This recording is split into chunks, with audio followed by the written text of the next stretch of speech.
আচ্ছা বলেন আপনার বাসাটা কোন জায়গায়? কেন? যাবো আপনার বাসা মিষ্টি নিয়ে। কোনো দরকার নেই। কেন?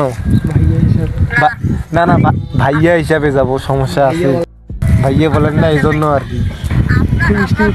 বলছি যে আমার ভাইয়ের বিয়ে, তোমাকে দাওয়াত দিলাম, তুমি আসবা।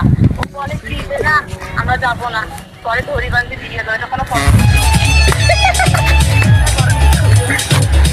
আপনার বন্ধু হয়ে বলে আচ্ছা হ্যাঁ, তার দরকার নাই ভাইয়া, দরকার নেই, থাক।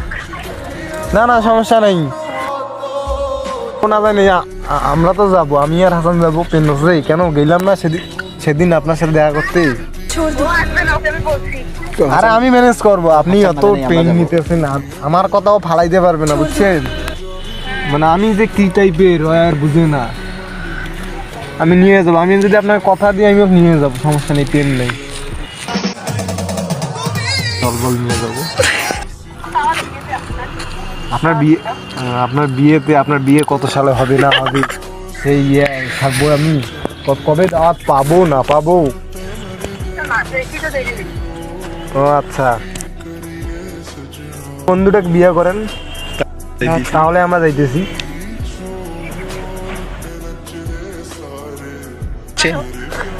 আপনি আমার বন্ধু বিয়ে করবেন না রিলেশন করতেছেন, মানে মজা নিতেছেন, এটা কোনো কথা?